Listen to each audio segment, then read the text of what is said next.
আমাদেরকে আশরাফুল মাখলুকাত বানিয়েছেন, বলেন আলহামদুলিল্লাহ। আশরাফুল মাখলুকাত কাকে বলে বোঝেন? অনেকে বোঝেন। সমস্ত সৃষ্টি জগতের মধ্যে সম্মানিত এবং সেরা মাখলুক আল্লাহ তাআলা আমাদেরকে বানাইছেন, আলহামদুলিল্লাহ। আবার সেরা জাতি, পৃথিবীর মধ্যে সবচেয়ে শ্রেষ্ঠ ধর্ম, আল্লাহর মনোনীত ধর্ম ইসলাম ধর্ম গ্রহণ করার, কবুল করার, আমাদেরকে মুসলমান হিসেবে আল্লাহ সৃষ্টি করছেন, বলেন আলহামদুলিল্লাহ। আরো শুকরিয়া যে আল্লাহ তাবারক তাআলা আমাদেরকে শ্রেষ্ঠ নবী, সাইয়্যিদুল মুরসালিন, সমস্ত নবীদেরও নবী,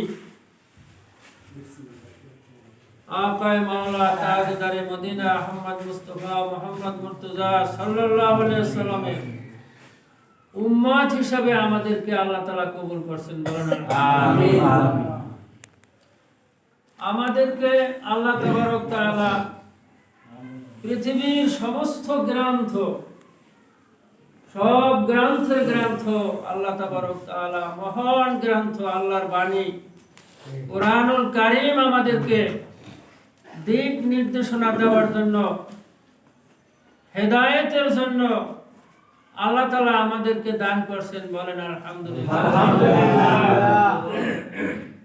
কি বলেন, এগুলো আল্লাহর নিয়ামত না? আহা, কিভাবে আমরা পার পাবো? আমাদের বাড়ি ছিল জান্নাতে, সেখান থেকে আমরা আসছি এই দুনিয়ায়। এই দুনিয়া থেকে আমাদের আবার জান্নাতে যাইতে হবে। এই জান্নাতে যাওয়ার পথে অনেক অনেক অনেক ঘাটি আছে।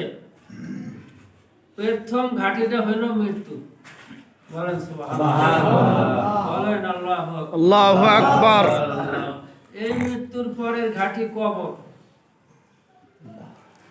এই কবরের পরে পুনরুত্থিত হইতে হবে, আমার আবার জাগতে হবে হাসরের ময়দানে আল্লাহর সামনে, বলেন সুবহানাল্লাহ। এই কথা বোঝাবার ভাষা, জ্ঞান আমাদের নাই।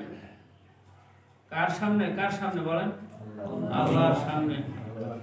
হাসরের ময়দানে আমাদেরকে একত্রিত হইতে হবে। এরপরে আমাদের মিজান আছে, মিজান, দাড়িপাল্লা, আমাদের ওজন মাপা হবে, নেকি বদি।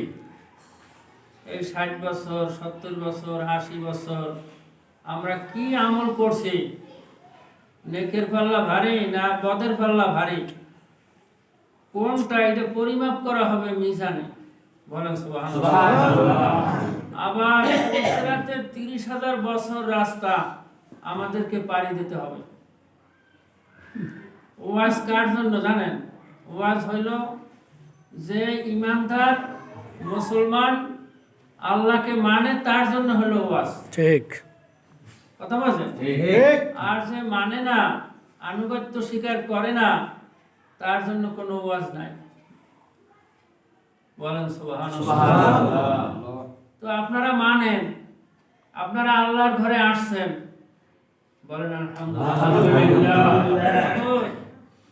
সারাদিন আমরা অক্লান্ত পরিশ্রম করি, রোজে রোজগার জোগাড় করি। আল্লাহ আমাদের খাদ্য, বস্ত্র, বাসস্থান, আল্লাহ সুখে শান্তিতে থাকার জন্য আমরা চেষ্টা করি। আমাদের মন ওদিকে চলে যায়, আবার তোমার ডাকে সাড়া দিয়া, ও ইলাহি, ও আমার রব, ও আমার প্রভু, আমি তোমার ডাকে সাড়া দিয়ে মসজিদে তোমার ভয়ে আমি মুমিনদের কাতারে একত্রিত হয়ে আমি বসছি। আল্লাহ তুমি আমাকে কবুল করো। কি বলেন, ঠিক না? ঠিক। এরকম যদি আল্লাহর কাছে সুন্দর মন নিয়া, সুন্দর অবয়ব নিয়া, সুন্দর সুন্নাত তরিকা নিয়া নামাজের মুসাল্লায় আপনি দাঁড়াতে পারেন, আমার আল্লাহ খুশি হইয়া আপনার জীবনের সমস্ত গুনাহ মাফ করে দেবে। আল্লাহকে যদি একবার খুশি করা যায়, রাজি করা